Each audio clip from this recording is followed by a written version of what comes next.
अस्सलाम वालेकुम। आज बनाएंगे रसमलाई स्टेप बाय स्टेप। और सबसे पहले रसमलाई के जो हमने रबड़ी बनानी है उसके लिए हमने 2.5 लीटर दूध लिया है और उसको हमने अभी तेज़ आंच में पकाना है।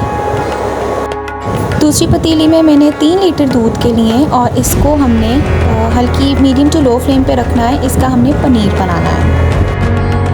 अब रबड़ी वाले दूध के अंदर हमने इलायची पाउडर या होल इलायची के अंदर से सीड्स निकाल के हमने इसको डाल देना है और इधर ही इसी स्टेज पे चीनी भी डाल दीजिएगा।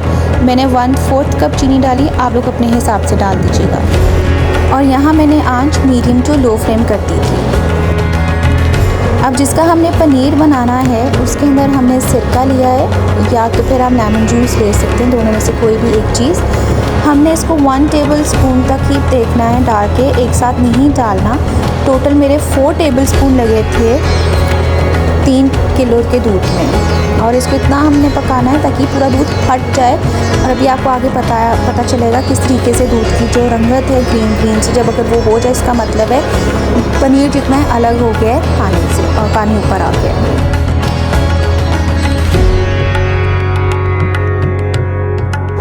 अच्छा, मैंने बहुत हल्का सा चमचा इस पे चलाया, ज़्यादा नहीं, ताकि जो पनीर है वो ज़्यादा छोटे छोटे टुकड़ों में ना हो, थोड़े बड़े ही चंक्स रहें ताकि वो बेहतर रहता है। यहाँ पे पनीर बिल्कुल ठीक हो गया था, बिल्कुल सही से पक गया था। इसका मैंने चूल्हा बंद कर दिया था और इसको मैंने स्टेन आउट किया। स्टेन आउट करने के बाद मैंने इसको ठंडे पानी से, नॉर्मल पानी से मैंने इसको वॉश आउट किया और इसको मैंने रख दिया था ढक के। मीनवाइल हमारा जो रबड़ी है हमने उसको अब लो फ्लेम कर दिया था। अब इसके साथ साथ हल्का चलाएंगे ताकि अच्छे से ये बन जाए। कुछ देर के बाद हमने जो पनीर में सारा पानी निकल जाए, उसका मॉइस्ट ख़त्म हो जाए, हमने उसको अच्छे से इसको भूनना है। इस तरीके से हमने इसको तब तक मसलना है, तब तक इसको भूनना है हमने इस पनीर को, तब तक आपके हाथ में इसको ऑयल ना फील हो जाए।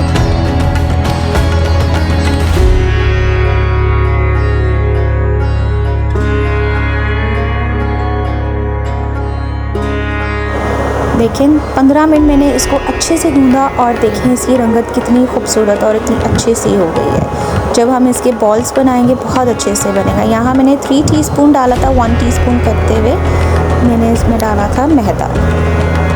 मैदे से ये है कि जो मॉइस्ट है, जितना भी इसके अंदर से पानी होगा मॉइस्ट होगा वो थोड़ा सा ऑब्जर्व कर लेगा और हमारी जो रसमलाई है वो ज़्यादा सॉफ्ट और बहुत अच्छी बनेगी। यहाँ रसमलाई हो गई थी, आप देख सकते हैं इसकी निशानी, इसको मैंने ढक के रख दिया था। रबड़ी को भी पकते हुए काफ़ी देर हो गई थी, 10-15 मिनट।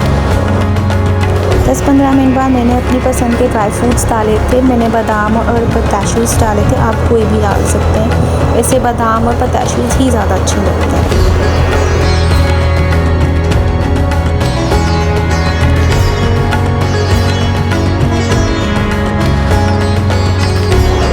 अब यहाँ चाशनी के लिए मैंने पानी लिया था 1 लीटर और इसके अंदर मैंने चीनी डाली थी, 1/2 कप चीनी मैंने डाल दी थी। चाशनी को हम पकाएंगे अच्छे तरीके से मीडियम टू लो फ्लेम पे 15 to 20 मिनट्स के लिए। मीनवाइल हम अपने अब शेप दे देते हैं रसमलाई को।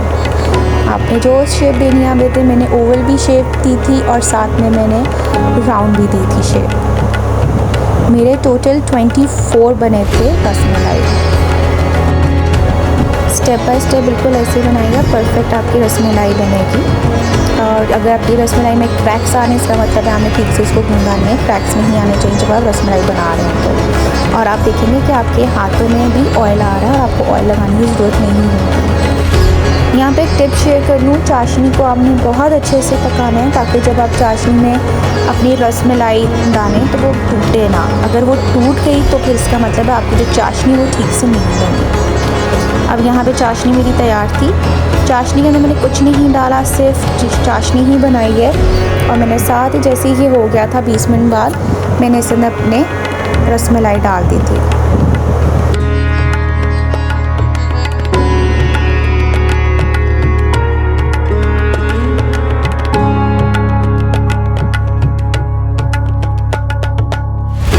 जो मैंने राउंड वाली बनाई थी मैंने वो भी साथ ही डाल दी थी। अब मैंने इसको ढक के पकाना है। मैंने इनको जब तक ये हो ना जाए, मुझे लगे थे 15 मिनट्स टू 20 मिनट्स लगे थे इन टोटल बैच को बनाते हुए। इसकी लिड बंद कर दी थी और इसको मैंने 20 मिनट सुकून से पकाया था और 20 मिनट्स बाद मैंने इसका ढक्कन उठाया था और ये देखिए कितने खूबसूरत मोटे मोटे से सही रसगुल्ले हमारे तैयार हो गए थे यहाँ पे।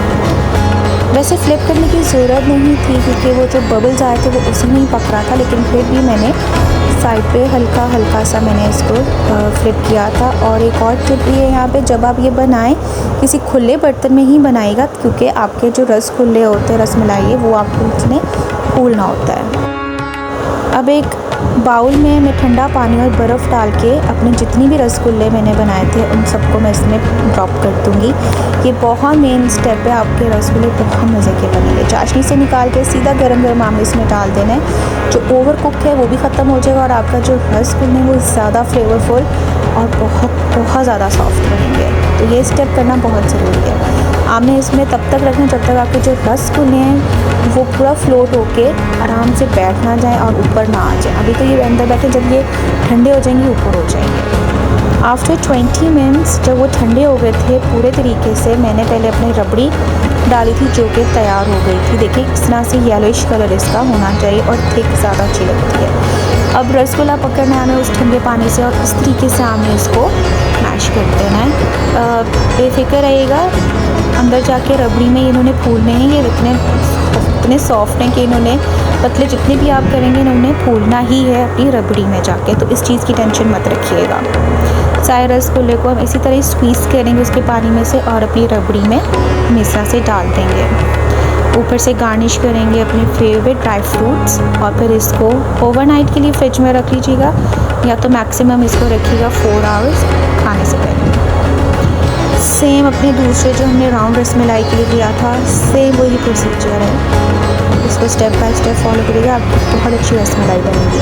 Thank you so much for watching the recipe and supporting me. Keep supporting me and keep liking it. Do share with your friends and family.